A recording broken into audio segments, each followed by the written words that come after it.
So, Hello. what is your most bright experience in your personal practice? Well, of course, that's an impossible question because there are many and there is a large variety. I mean, which food do you like most? It depends on the type of food you're aiming at. But I do have a memory which comes back very often, and it inspires me. There was a period in my life when it's about teaching, and teaching also is part of the practice, of course. And there was a period in my life where in which I repeated the sentences of my teachers. But it became more and more personal. I addressed my teaching to my students and tried to understand the depth of their problems. So, reaching that state in which you really feel connected to your students, then you need to leave the superficial texts of the navigator, turn your right foot out, raise your right hand and stretch out to Trikonasana. It is about stress, it is about problems in life, it is about tension in life, traumas in life. So all the layers of tension need to be discovered in order to go through it. So when I was teaching from the perspective of my students, I also taught from the perspective of myself. My students and me were actually one. And I went deeper and deeper in the layers of so-called existence, and it became a habit to leave the traditional way of teaching and made it more personal, deeper, deeper, deeper.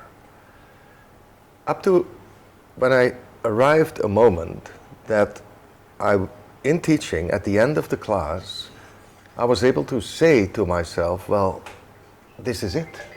This is what I can offer people, and I cannot go any deeper. So I felt totally empty. And I felt good about it. But then in that emptiness, there was also that scary feeling. I didn't plan anything. I didn't want to control anything. It was just like a movement between me, an open movement between me and my students. The scary feeling was, how do I do this again? Because I'm empty.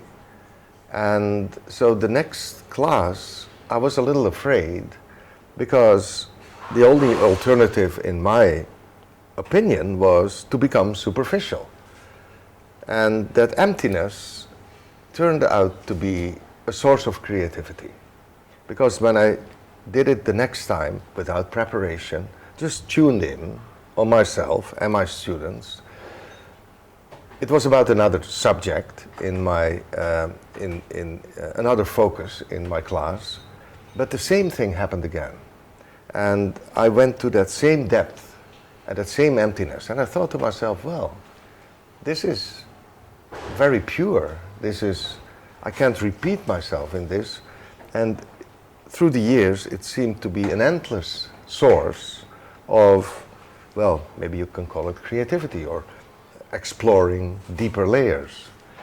And in that emptiness, I had that image that if you have a bucket with water and the water is not clear, if you only pour the half of the water out of the bucket and you put fresh water in, that fresh water becomes unclear again. So I felt the urge to empty the bucket constantly, every class, and to make the fresh water fresh. And it worked. Up to now, I'm teaching from that perspective. I never prepare, but I'm constantly aware of what I'm doing, and also during the class. But that seemed to be one of these miracles for me, in which you don't understand where it comes from, where the information comes from. I never had the feeling that it comes directly from me, but clearing out the me gave me the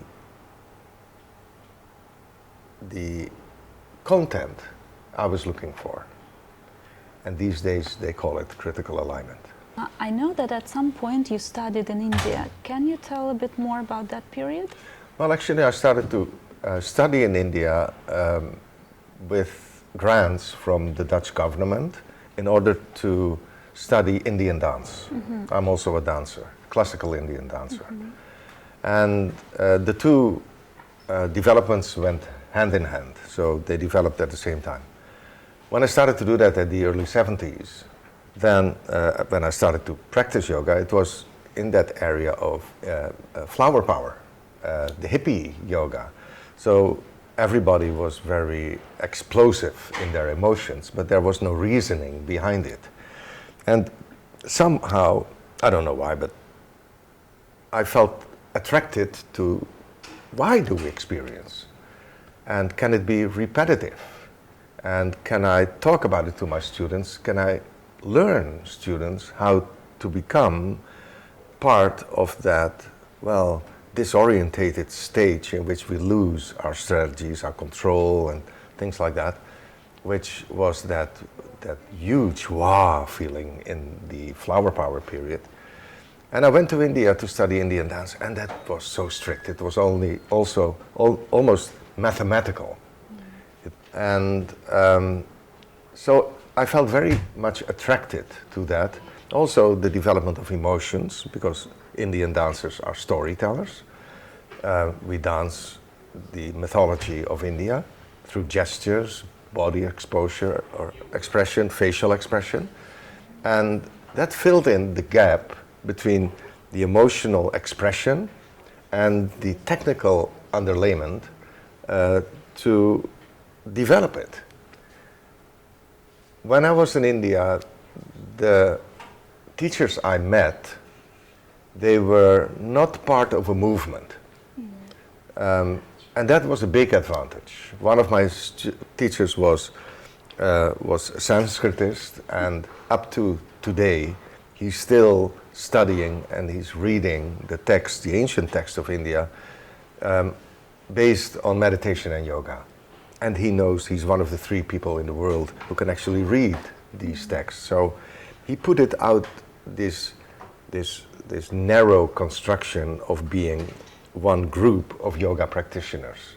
There was the Ashtangis, there were the Iyengars, there was Hatha, and they all had their own view on yoga, but he pulled it into a wider perspective.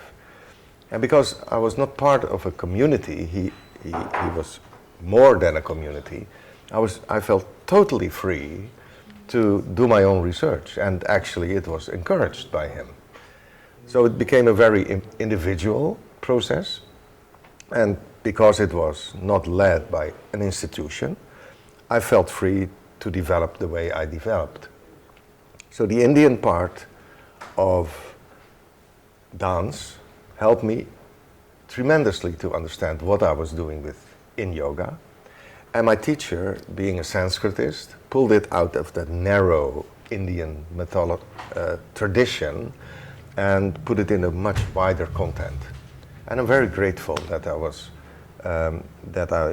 I accidentally met those people like my dance teacher and my yoga teacher, because I really think they put me on the right track.